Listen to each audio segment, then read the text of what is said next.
babe, she's my babe. Yeah, you sweet, girl. Yeah, you turn me up. And I'm in the grace for your body. So,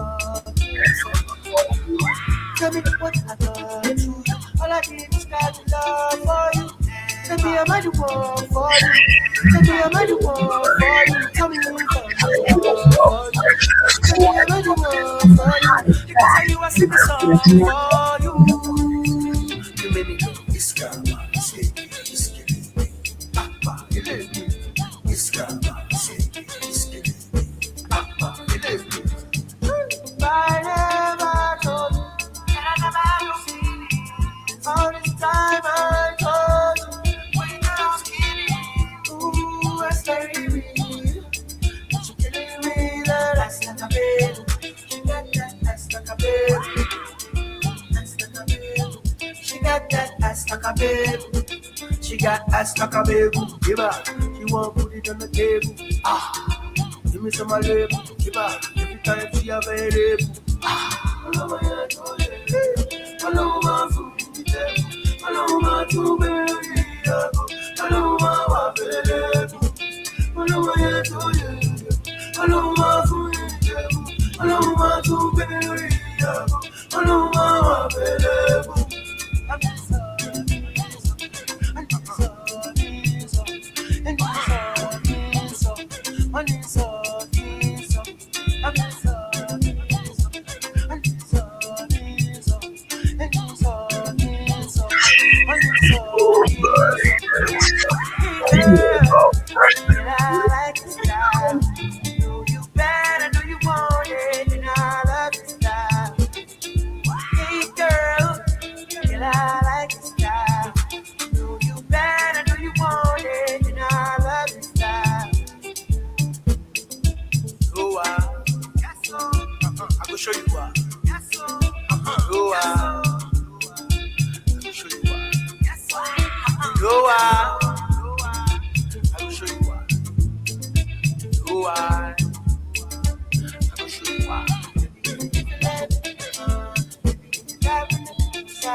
Yeah, good afternoon, family. Hope you guys are doing amazing today and had a beautiful weekend. Karibuni sana to another beautiful episode of the Pan African Bliss. My name is Joby, to those who are here for the first time, and Karibuni to the media of the 21st century, Black Hot Fire Network. Wishing you a beautiful week ahead to everyone who is with us on all our YouTube channels, on BitChute, those returning listeners on the radio, all our streaming platform. Karibuni as we talk about the uncivilized ones and justice held.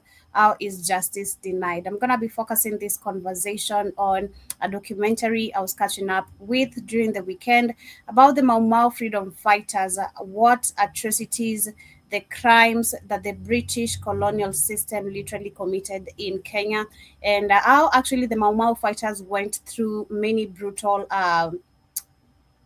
crimes and actions that were being done by the British people. So karibuni sana. Hope you guys stay tuned till the end as we discuss this. It's really quite heartbreaking. Every time you learn our history, always every time we learn our history, and especially on a deeper level about slavery, which I talked about last week, about slavery trauma, the mental health, how it is effective till to date to Black people. And we went ahead and discussed so much even later on the Africa Today show, looking at both the African Americans and Africans, how they're still facing so much oppression despite the so-called freedom. So we're going to be discussing that as our top topic.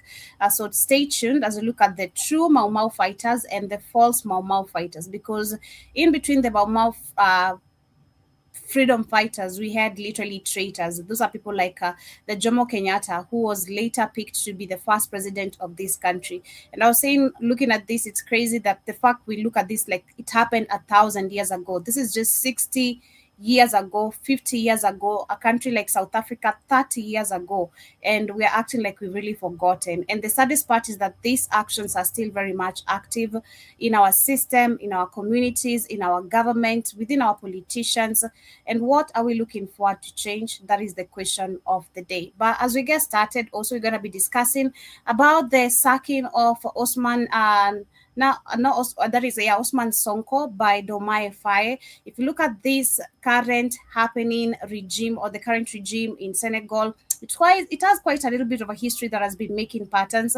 We know Osman Sonko was the one who was supposed to be the president of Senegal. He was later arrested, and they ended up choosing Domae Faye as the president of Senegal. So apparently, during the weekend, he sacked Osman Sonko, but shout out to the Senegalese people. They are standing with Osman Sonko because what is being done in this country, we know this is the white man literally getting rid of the person who is on the presidency to not do what the white mans want. Because remember, Osman Sonko was focused on revolution. He was looking forward to be actually joining the Alliance Sahel state and moving Senegal towards freedom. That is basically what we can say. So I'm going to be sharing much more of that.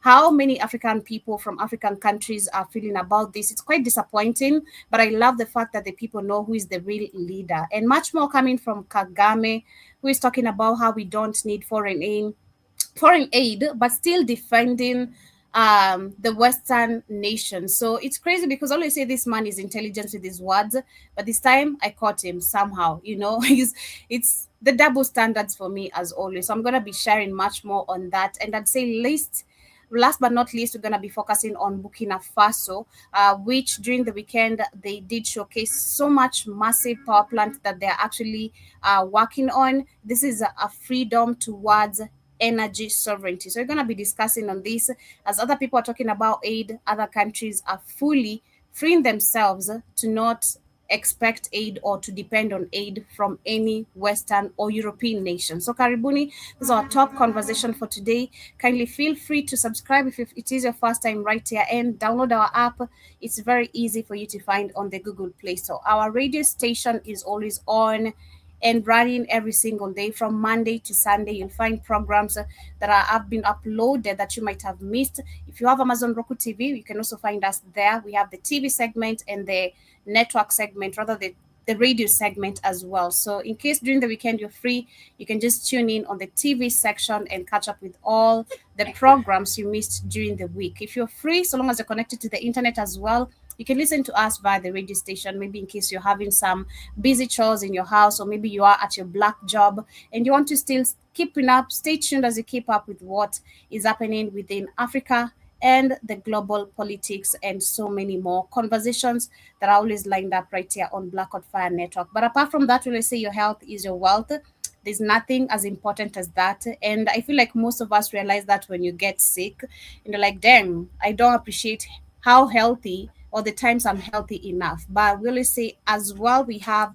amazing organic boosting supplements that you can get to boost yourself in different ways. We have vitamins, we have proteins, we have literally some healthy organic skincare products. So ensure once you get the application, visit that particular page. It's called the BHFN Sports page. We also have the apparel store where you can get yourself our merchandise, hoodies, t-shirts, beanies, different colors with our logo. So for now, Brilliant Focus does the most for this conversation. So unlock your full potential with Brain and Focus, a powerful supplement designed to boost mental clarity, enhance memory, and sharpen concentration.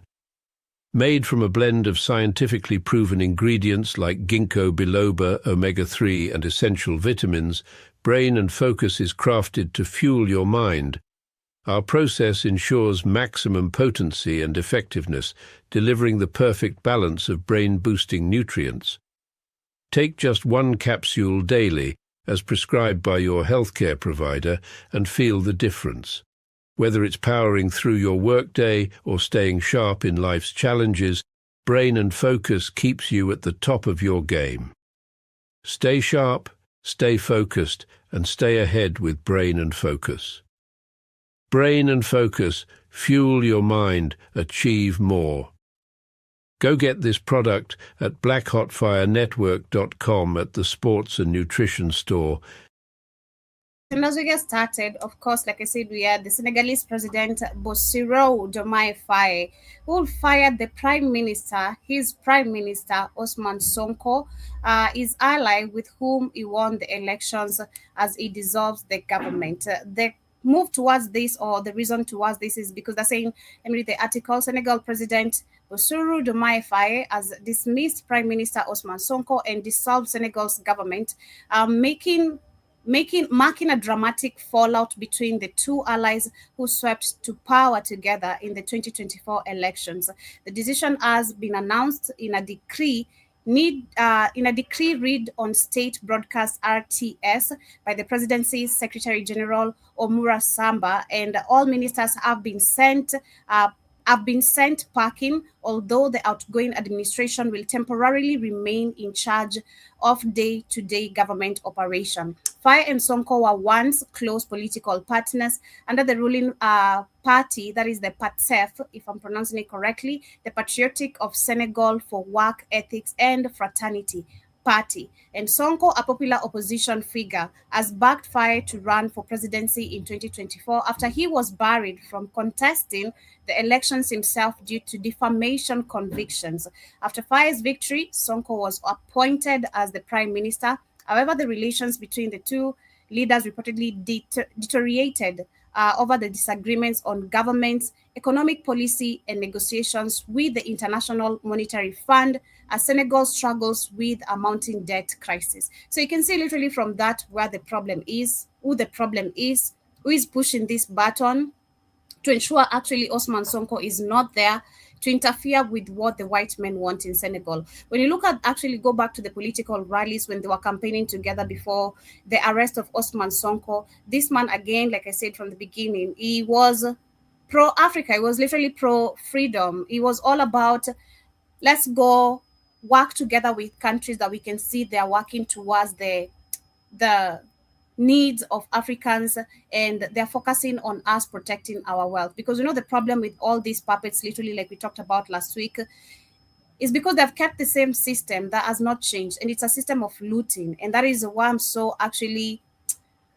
it's quite heartbreaking when I'm going to be sharing that story, but this is why we say history is really, really, really important. It's really, really important for us to understand what has happened back then and how it is effective to us today. But with this, the fact that we can see already the IMF that has been mentioned, and the issues began because of disagreement with economic policy and the governance and negotiations with the International Monetary Fund, we know is literally pushing the button. They're saying that the dismissal is expected to deepen politically uncertainty in Senegal, which has been facing economic pressure and tensions within the ruling coalition in recent months. Shortly after the announcement, Sonko reacted on social media saying he would sleep in a light heart. So literally, this is not coming, of course, from a light heart as well. I bet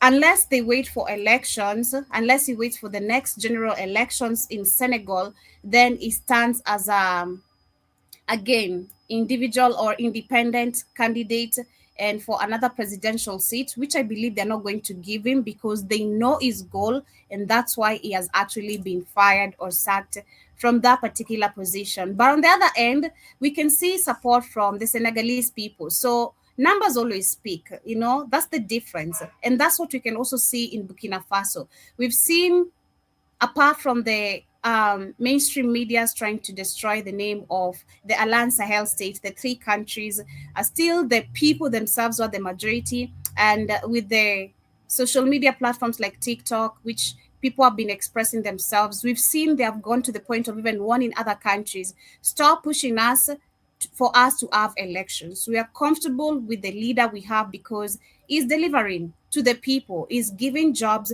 The country, as you can see, is literally moving forward very quickly. And unlike when you have the so-called peacekeepers, France and the rest, so the numbers will never lie. That is just something different, because they're saying, as apart from, of course, uh him being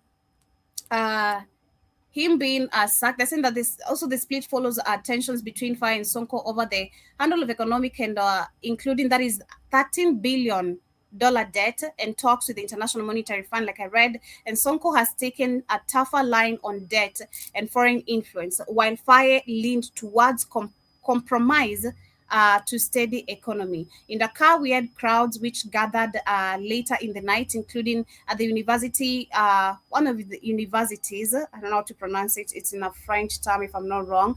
But some of the groups who have seen celebrating Sonko and others backed Faye's decision. Sonko said on social media that he was at home and he would sleep very easy. But this is the group of people. And then next, I'm going to share also the expression of other Africans who understand what is happening, how they feel.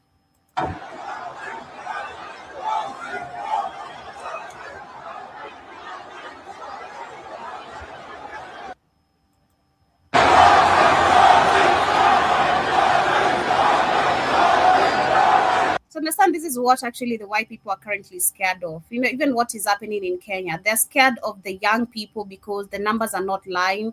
The numbers are speaking right now. You're not gonna lie to us waiting for the 9 p.m., like I always say, in 7 p.m. news for us to listen to your filled up crap. The numbers are not lying. People are the news today.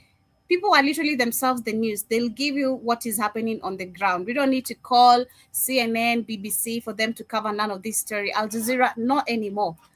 It's not that way anymore. So shout out to the thousands of supporters who poured into the streets across the parts of Senegal. That is to show solidarity to the former, since he's a former now, Prime Minister Osman Sonko. I'm looking forward for him to stand as an independent candidate coming the next election. And I hope he wins the election. As much as, of course, they'll rig it. They'll try ensure he doesn't get into power. But I hope this leads towards revolution, because you can see the youth are generally, literally tired. Some of the worst nightmares are those that happen with your eyes wide open. Those that happen when you're fully awake and not asleep. A couple of hours ago, I experienced such a nightmare when it came to my attention that Senegal's president, Bassirou Diomaye Faye. I was also hurt. The moment I saw this, trust me, my heart was really crushed. I'm like, dang, this is so crazy how white people have really so much influence in Africa and power that this man forgot Osman Sonko is the one who got him where he is, literally. Like, the influence of white people, trust me, is really, really astonishing. I'd say that.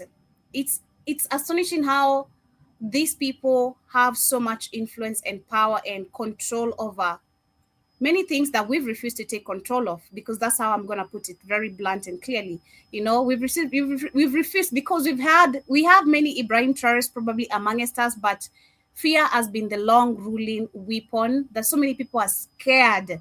If I do this, I might end up like Patrice Lumumba. If I do this, I might end up like Idi Amin. I might end up like that Arabic guy from Libya, Gaddafi. You know, fear. If we remove fear, I do believe revolution is very, very possible. But let's listen to this guy. Has sacked Prime Minister Osman Sonko. He's shown him the red card, and he has told him to vacate the playing field of governance in Senegal. That was a nightmare because of a number of reasons that I'm about to tell you. But I also realize now that that nightmare can in fact be a dream come true. But before I go any further, let us listen directly to this announcement that led to Ousmane Sonko's sack. Mesdames et messieurs, par décret numéro 2026-1128. Of course, we can't hear French. That rising up, nobody can stop that. So they won against all odds. And Basiru Faye then appointed. So, family, let's jump straight into what happened next after Osman Sonko got fired by the President of the Republic of Senegal, Bassirou Diomaye Faye. I'll go straight to a post that the Prime Minister or the former Prime Minister, Osman Sonko, published on his Facebook page. This is what he said, and I quote, "Thanks be to Allah. Tonight I will sleep light-hearted in the city of Keur Gorgie." That was what he went straight to his Facebook page to publish. He said tonight he would sleep with a light heart in the city of Keur Gorgie. Keur Gorgie is a city somewhere around Dakar. That's where his private house is.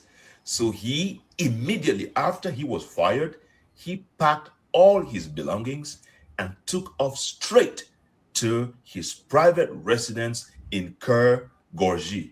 And this is what happened when he was going back to his private residency in Keur Gorgie. This is how the population of Senegal received and welcomed him yesterday night. This is what happened, people. Take a look and you will understand who run things in Senegal. Period.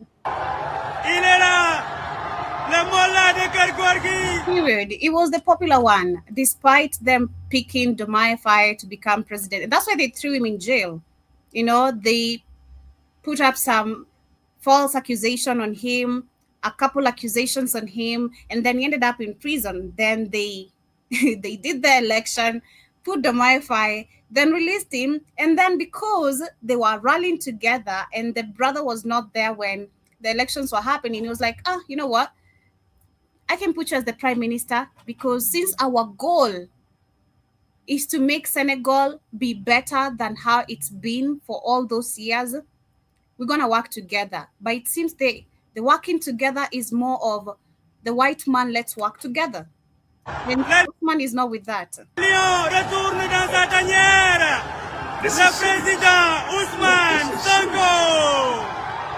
The numbers don't lie.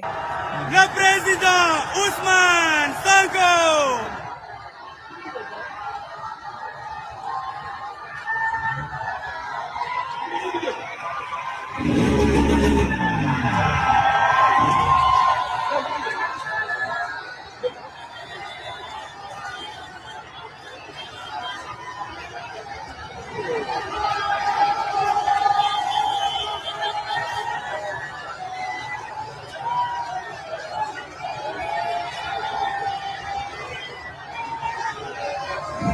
Il est là, le président Ousmane Sonko. Le président. So, people, you could see for yourselves how he got welcomed back home. This is a clear message to those who understand geopolitics. And now the question is, what is going to happen in Senegal going forward? It's going to be debt. There's going to be extraction of resources. There's going to be multiple killings. And of course, countries like probably France or the rest who have interest in resources coming there, probably being given immunity. Because actually looking at Kenya and us talking about how France has been given immunity, come to think about it, these people, I think they've been given immunity all over the African continent. It might not be as loud as how Kenya it's been, but at the end of the day, they go killing, raping, and there's nothing that has happened to them. So it doesn't make a difference whether it's publicly announced or secretly handled. These countries, the West, the European, all of them, I do believe they have immunity in Africa. And I think they should go back to what were the deals, what was the statement that was left behind when these people left Africa, because they never left completely. So there are some deals or some laws probably that were left and still playing a big role today. We should make us understand why there's never any accountability held when it comes to these rape cases, the exploitation. not paying people well, killing people as well. I think it should go back to independency. What were those secret deals and agreements that were made between this first president?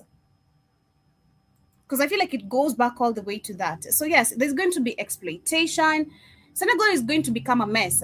It's going to become like the rest of majority of the African countries, begging for aid, in debt, resources being extracted, people in poverty, lack of employment, back and forth of demonstration from the youth because they're dissatisfied with the system or the government that is going to be in charge, which is the MIFI. It's crazy. You need to know that now the battle line has been drawn. This is the time where you are going to see real political tensions and clear-cut stances being taken by Senegalese actors. Exactly. Bassirou Diomaye Faye is going to be fighting really hard with his sponsors. We know that he's got the backing of France. I didn't even know he had the back of France.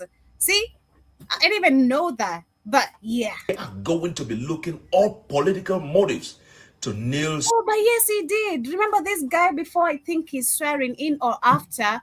He went to France, and he was there smiling with Macron, and that's when the red flags literally started popping, because they're like, why are you working with the same people Osman Sonko said he doesn't want to work with if he becomes a president? So it's clearly evident. Sonko, so he will not become president in 2029. Why? Because they know that if Sonko becomes president in 2029, what is happening in the Sahel is going to happen in Senegal. Exactly. That is without any doubt. The second thing is, Sonko, on his other hand, he has the majority of parliamentarians in the Senegalese parliament. He is going to be working hard politically together with his partners to try to guarantee that they get a ticket come 2029. So there is going to be a serious political tussle and turmoil in Senegal in the next couple of days. And trust me, a lot of heads are going to fall. You know why? Because the youth, the majority of Senegalese youths are with Sonko. And they are going to face security forces. You know how these guys are. Once these Westerners, once these neo-colonialists have transformed you into a monster, you now start using the military, the security forces, and other forces to oppress the people's will. It's not going to be easy. Senegalese, you need to stand and protect Osman Sonko if you want real change. Exactly, because they won't even get rid of him. I'll not be surprised. You know, he was found dead under unknown circumstances. I'll not be surprised if they are going to try assassinate this man. Because we're gonna be hearing some rumors, and come 2029 is not that far. It's not that far. It's not that far. He has been sacked because this man is completely blocking what France wants to do, and probably the other countries that want to benefit from Senegal. So I'll not be shocked. I'll not be shocked. If I were him, probably right now, I'd look for Ibrahim Traore. I don't know, work with him secretively until come election. Learn a few things here and there. By the time, and of course, since we have the backing of the people, leave alone even the parliament, man, let that seat be yours. Let that seat be yours. And this I was talking about presidential candidates' numbers being reduced. Because watch come that time how many probably presidential candidates Senegal is going to have. This is crazy. In Senegal. Thank you, and see you in my next one. We keep our eyes. Did I just hear that Diomaye just removed Sonko from office? Like Ousmane Sonko, the Prime Minister of Senegal, they said the president removed him from office. I know something like this will surely happen, because, you know, this is politics, always crazy. This must get crazy. Everything must get crazy. two best friends now, they don't separate because of the political game. Diomaye want to work with France. Diomaye is always complicated, which Osman is not. He don't want to compromise. So right now they say that is it a joke? Senegal, they say Senegal now they are in front of Osman's house. Yeah, like Diomaye. I told you it's part of the president of the lodge. You see, we keep the story. We don't want to tell you. When did that story come out from Burkina? You don't want to listen. Diomaye is part of the president of the lodge. That is why we always be complicated. It will always be complicated because he's working with France. They removed Sonko from office. No, I don't believe. See, and the people don't know. I was shocked the same way as that lady. I'm not gonna lie. The moment I saw this, my heart crashed. I'm like, what did this guy just do? And then a few minutes later, I'm seeing the people supporting him. I'm like, okay, I'm glad the people know. But what did Domaifai just do? Man, house Negroes. And there's so many. Oh my God, house Negroes are so many. Bootlickers, house Negroes are so many. And it will never stop. It will never stop surprising us. It will never stop. This is so crazy. This is crazy because you look at now, that is happening in Senegal. We have one of the most perfect Englishman who sometimes you'll think he's making sense, but he's not made any sense since he became president. He has made some few sense, and I saw some bootlicker today saying that, he was thanking him for making Rwanda look beautiful, and always I'm heavy on stop all that capping of Rwanda is the most cleanest. Go to the slums. Show us how the slums look like. Show us if we have some slums. I remember actually seeing the slums, then I was like, nah, these are somehow like some middle class type. Nah, I want to see the reality because the mainstream media and the people lie a lot for numbers, for views. Show us the real shit, like the way white people come and show poverty on other places. Go in every corner of Rwanda. Show us he's really developed our country in every goddamn corner. Go interview people on the street and ask them if they have jobs. Because few months ago, last year or this year, I've not forgotten, I shared a video of a lady who was complaining about how they are on the bottom. Rwanda is not doing great. They don't have jobs. So all this capping of Rwanda, nah, I wanna see the undeveloped places. Stop showing us the only developed roads out there cleaner. Nah, go to every corner of Rwanda and show us how it looks like. Because this man has destroyed other countries to benefit himself and his family, not the people. I bet the people are not actually satisfied by this man's leadership. The Gen Zs love me. I've won 99% of the what? Of the what? You've stolen. You've been kept there because you are a good oppressor, a good dictator, a real good house Negro.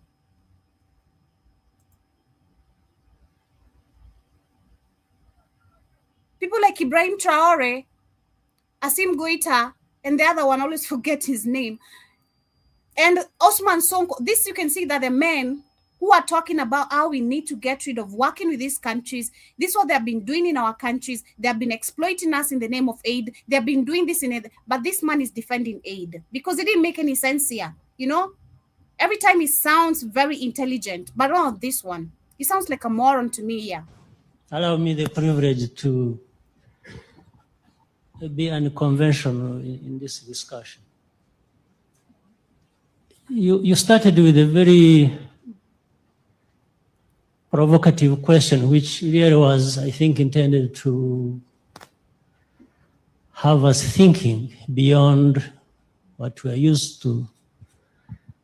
And in this case, I think the panelists have gone along the lines of things we are used to.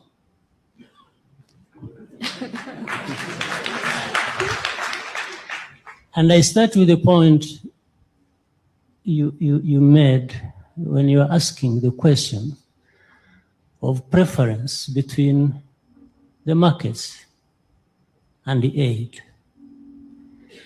And I think there was grossing over the problem, and people saying, you see, we need the boss, and it was as if there was none that was better than the other, and so on and so forth. This is a blunder. Number one, first of all, this question can only be asked in Africa, not in any other region of this world. Why? Which in itself tells you that there's something wrong even with the way people are arguing the case. Because it is now a given that aid and capital markets, are the same. You see, it's not, you can't say you don't need this. I mean, first, aid is more political than anything else. Of course it is, and it has been. The term aid, or this aid term, it's never been anything to help Africa. It's always been a political matter. How these people can find ways on coming to explore Africa and discover, these people can be exploited. This region can be exploited. After we exploit them and kick them out, let's find which resources are going to be here. Okay, here there's resources. But what we're going to do, we're going to come a couple few times, give them some bread and soda, and we record that shit, and we show the world, and we make millions out of it. And then we come back next time. Now we tell them, kick rocks. Okay? We don't want to see you here. We don't care about your government. We've already had talks with your government. They have agreed. That is between you and your government right now, and we are here to take the resources down your land. Of course, it's always been political. So according to him, because he's talking too slow and he's kind of getting on my nerve, we have more serious conversations to have rather than looking at how we can stop begging. Because that's the reason why Osman Sonko has been fired, because he's saying we should not be begging. I mean, we have enough resources to sustain our economy. We have enough. If we just build, create, we can self-sustain ourselves. Burkina Faso is doing it. What is wrong with these other African nations and not doing it? The fact that 1 or 3 countries are doing it and they are showing the world it's possible if you're left alone, exactly. And if you kick out your enemy and understand who is your enemy, there's nothing that is impossible. So President Paul Kagame has argued that the debate between aid and markets reveals something deeper about Africa's position in the global economy. His point was blunt. No other region in the world constantly frames its future around aid in the way Africa does. Kagame challenged the tendency of diplomatically and said we need both, without honestly confronting the imbalance between the two. We need none, according to me, if you ask me. According to him, aid is inherently political, and it often comes tied to influence, condition, and unequal power relations. I mean, are you realizing this right now? After how many crimes you've committed, can I ask? Of course, that is not a deep topic that should be held at the table, right? Markets, on the other hand, are far more neutral and capable of generating lasting economic growth, investment, industrialization, and self-sustaining development. He also pointed to a contradiction many African leaders and economics have raised for years. Africa exports enormous wealth and raw materials to the rest of the world, only for portions of that wealth to return in form of aid. I mean, is this something new to him? He is part of that big contribution of doing that in DRC Congo. So why is he acting so innocent? We need to stop. And actually, I need to stop too, but I can't stop talking about it because he's talking nonsense. It's not what he's doing. But we need to stop giving these people platforms or even a chance to talk about things they have not themselves implemented in their own countries. He himself is not done that in Rwanda. Trust me, if I go to Rwanda, and if we're gonna go, shout out to Blackout Fire, if we're gonna go, I'm taking my chance, and I hope we're gonna be having maybe what is it called, a journalist badge, because I don't want to be arrested in those streets in a country that is not mine. I know how to handle my police officers. I don't know how to handle Kagame's police officers. But if we're gonna be having the right things to go interview people there, as much as I don't know how Spikes and Kami did it, I don't want to get in no trouble. But I'm gonna take my chance to interview people, and if possible, go to the slums, because you wanna hear the people's thoughts. And keep maybe that documentary to ourselves, because remember, Kagame is one of the people who wants down journalists. I've shared the story. It's rumors. I've shared the stories. I've shared the evidences. I'm not trying to spread rumors. And I bet you'll find so many people are suffering the same problem other Africans are suffering. Unemployment, inequality, there's power struggles, there's, of course, influence and conditions. Like he's just saying all those things practiced and promoted by him as the leader of that country. I bet. How many years in power? If you're a fair and good president, why won't you step down? Let the people talk too. Why is it that you've suppressed freedom of speech in Rwanda? They're saying that these portions come back in return of aid and in small portions, after accompanied by lectures about governance, humility, and dependency. Kagame's broader argument was not that aid has no role. It was that Africa must stop treating aid as the center of its economic imagination. The real question he suggests is why the continent continues to underemphasize the massive potential of its own markets, resources, labors, innovations, and regional trade power, because no society builds lasting sovereignty by depending indefinitely on the generosity of others. Duh. So the same person asking this, what contribution, even by word of speech, has he made to ensure African nations work together in terms of trade? Oh, and I'll answer you. The best thing so far is done is to remove visa, which should enable African people from other countries visit Rwanda. Okay, and we have the promotion of Visit Rwanda, I think also in America somewhere. He's done that. He markets Rwanda so well so that other people can come visit. That's well and good. We like that. Tourism is good for our country's economy.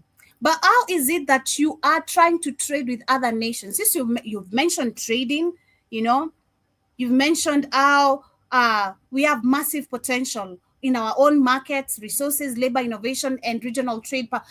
How have you contributed to ensure this happens in Africa?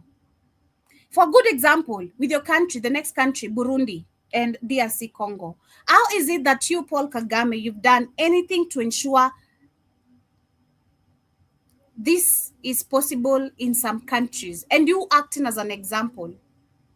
Of course, there is none, because you're a house Negro, just like Domae Faye. There's nothing different. You all just have good speeches, but don't do anything about it. Now watch Senegal. Senegal is about to receive many speeches from Domae Faye, and nothing will ever happen. Nothing. But bet France is going to be extracting resources. Bet, of course, immunity given. You can't convince me otherwise. There's just immunity in these African countries. That's why they are here to kill, rape, and do all that. It's just there.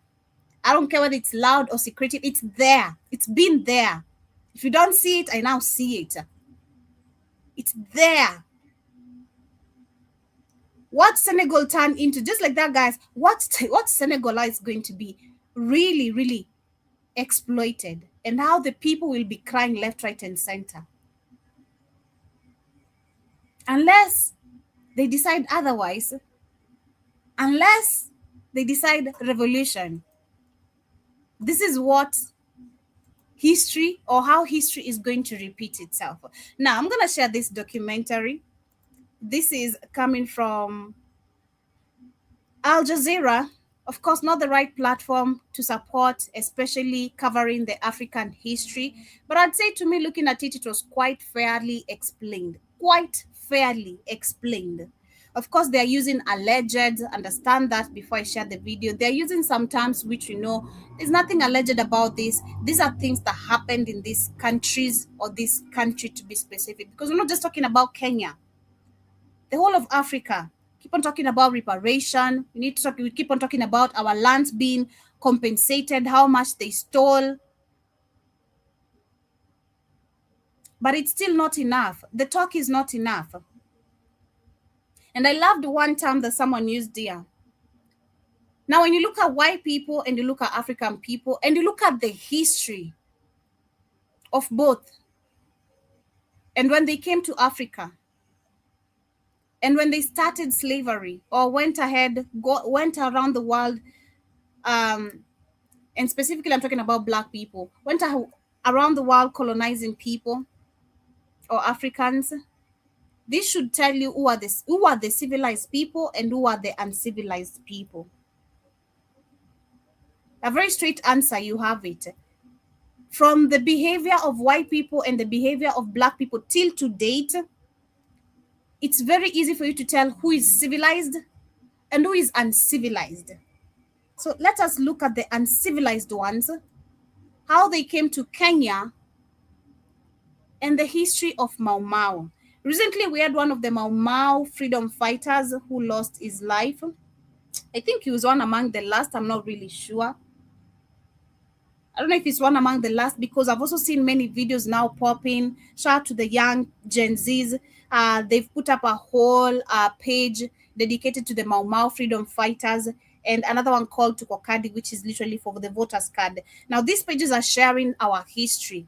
These pages are clearly showing how we had different people from the Mau Mau freedom fighters who are explaining how the white people are torturing them, how they stole lands, how prisons came around, from camps to now we have prisons. I was really shocked when I was watching even one of the videos, I think today or yesterday, and this guy was talking about how when the same thing, which is gonna be slightly explained here, if you don't call the white man a master or master, that was a big problem. And if you didn't do, of course, what is expected or delivered on time, there's the house Negroes who are being kept in charge. If they can't point you once, you are of high risk. Like, you're one among the people who could be seeking to want to change the way things are. So you'd be taken to the camps, right? Which is, if when he mentioned the camps and where the prison is, I was like, God damn. So this is where Langata prison, or how it started, why Langata prison is where it is, because that's where they set up these concentration camps, these camps. And then he said, if you are appointed twice, you are of low risk. You're not going to be taken to prison, but you're going to be working all your life for some other than house Negroes. So let me share this history. Shout out to Keith. I see him on the chat. He's saying, Karibu sana, hope you're doing amazing today and I had a beautiful weekend. Says, yes, you're going to the end. You are going at the end of this year, but you must be careful with your questions, because those people will not talk to you on camera about Kagame or in Rwanda. Oh, you see? And this is a Pan-Africanist, like they call themselves. And says, France has never left Senegal. That's why it's poor. Exactly. It is. And Osman Sonko wanted to change all that, and now he's been fired. And the same says Senegal, like all African countries, isn't poor, just the people. That's true. Remember, the white people put a white-only restaurant on the beach. Yeah, I remember in Senegal. Shout out to the Jamaica for burning that hotel down on the ground, for saying that Black people were not allowed. We're going to discuss much more of that tonight, because, man, the Jamaicans are going through it. The Jamaicans are going through it from the Chinese. And says exactly, if you didn't bow down to white people in Kenya, and you would be dealt with, yes, be castrated. Man, this was really painful for me to watch, but I've learned so much that I didn't even know, especially because I didn't know. I didn't know about Langata prison. That's where they had the concentration camps. I was really shocked when I listened to, oh, like, dang, because he was talking Kikuyu. So I was listening to him translating to myself because he was talking in Kikuyu. Most of them were, I believe, most of them are Mau freedom fighters actually were Kikuyus. I'd say majority. This is why we have Kenyatta, who was acting like a freedom fighter and being a Kikuyu. He was now he ended up being chosen or betraying the Mau Mau people for real and becoming president. But I hope you learned something from this or two on today's conversation. Do I?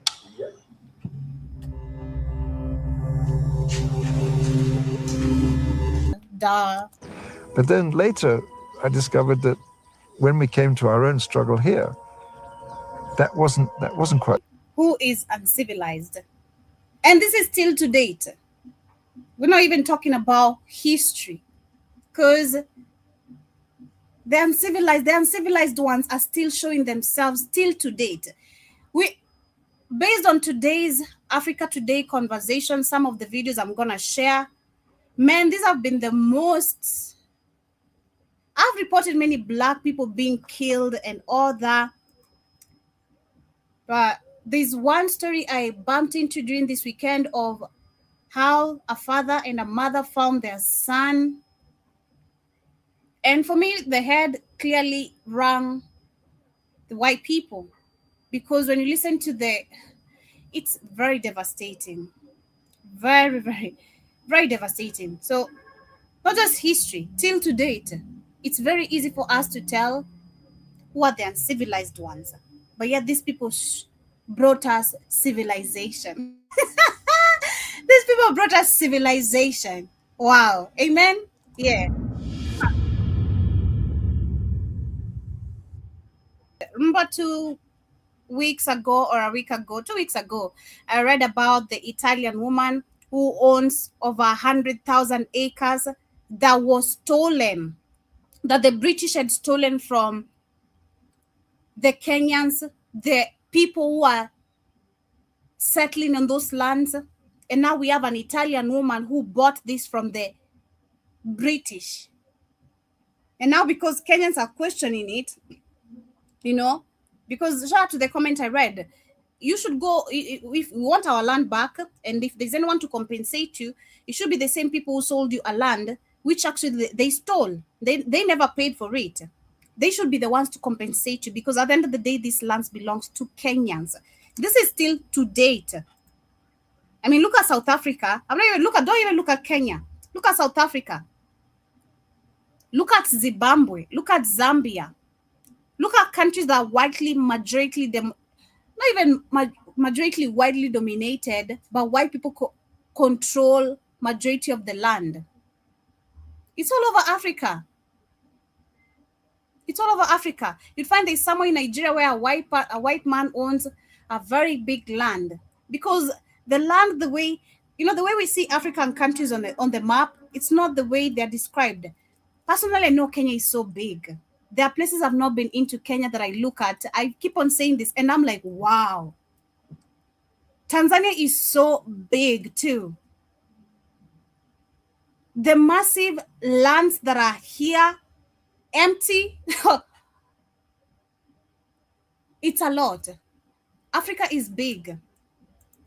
It's big. If you ask for your pay after working for them, they refused, and you'd be in prison, because how dare you ask the master your pay?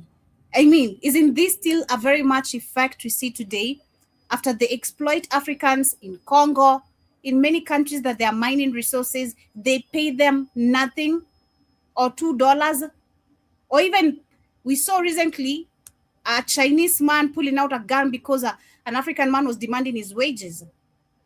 They are actually, and that is today. This is what I loved. I loved how this guy, I don't know if he's the one who lost his life just few months ago. I think last month or 2 months ago. Shout out to him. I think he was the last remaining. I'm not really sure, but based on the report I read on that article, he was the last Mau Mau freedom fighter remaining. So shout out to him.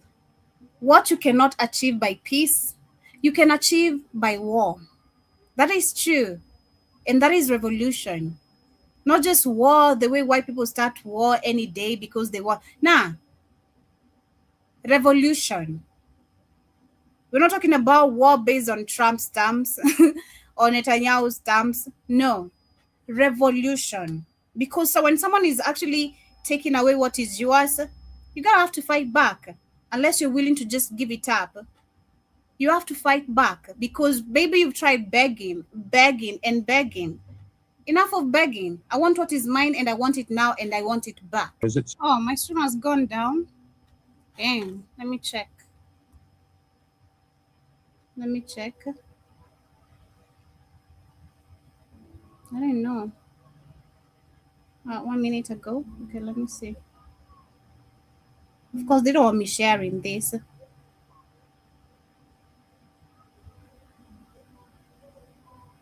They don't want me sharing this. This is. Yep, I see that. All right, let me pull it down. I think I'm gonna share the rest of the story probably on WhatsApp, but basically it just shows the how they how they were cutting men's dick. Let me just say that, right? How they were punishing women, raping them, children, and all that. The brutal history of.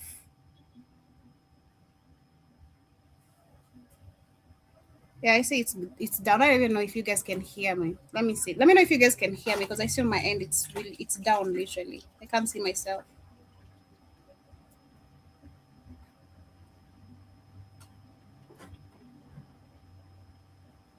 Yeah, somebody let me know if I'm back on their end. Tafadhali.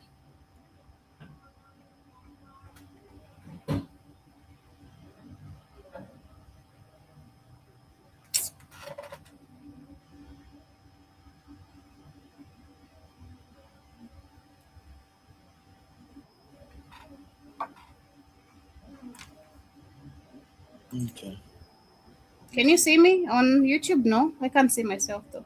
Not yet. I was letting you know they took down your stream. It must have been a copyright video you're using. It is copyrighted by.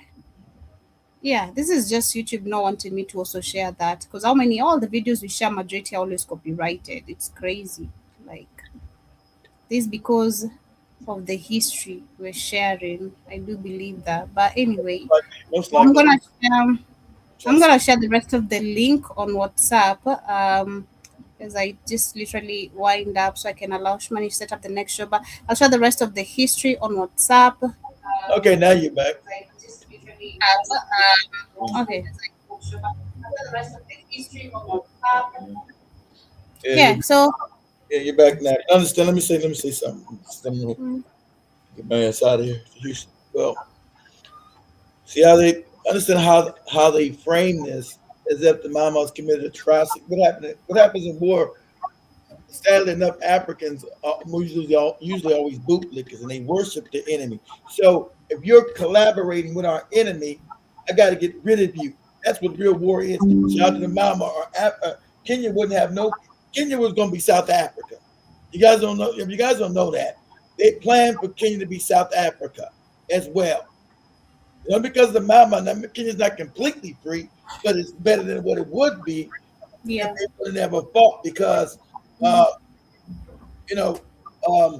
like they say, yeah, they go inside white people's homes and they can kill them. Yeah, you're on my land.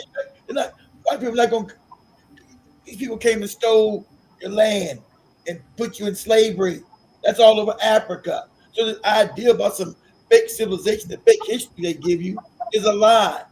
That's somebody gonna come to where they civilizing you by stealing your land and enslaving you, and then make them rich and pay them taxes. So that way all all throughout Africa. So ideal that some civilization happened.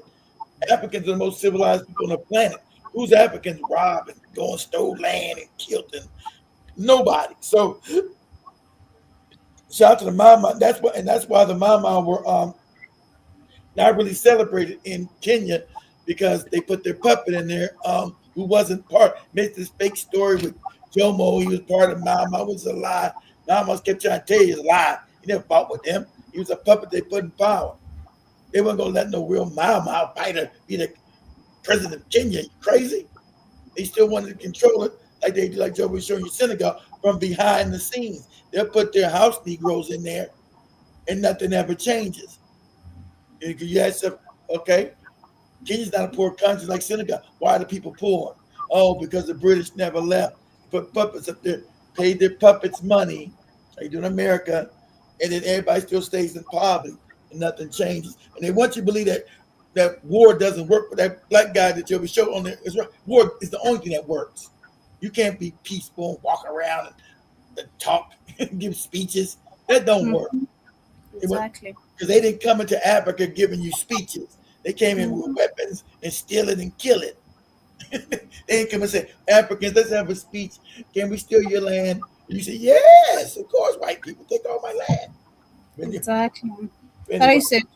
Yeah, let me share that link very quickly with you guys. But that has been our conversation. I wish I could have continued with the rest, but F YouTube. I'm just gonna say that simply. F YouTube. You know, it's crazy. I was so excited about sharing that documentary about the whole of it, but yeah, I'm gonna let me share that very quickly on WhatsApp. I just have to continue. She had the miles, the ones that remain with left in poverty, and the fake Kenyanas and all these people giving money and lands when they were already. How did the Kenyans get lands? They poor. Born in the 50s and 60s. Where they get the land from? Oh, from the British who stole other people's land. Exactly. So much love, family. Have yourselves a beautiful day. We're gonna pick it up from there tomorrow, with much more of the conversations of what have been happening in Africa. We're gonna talk about Burkina Faso, them building the massive power plant from tomorrow there, as we also see what is that.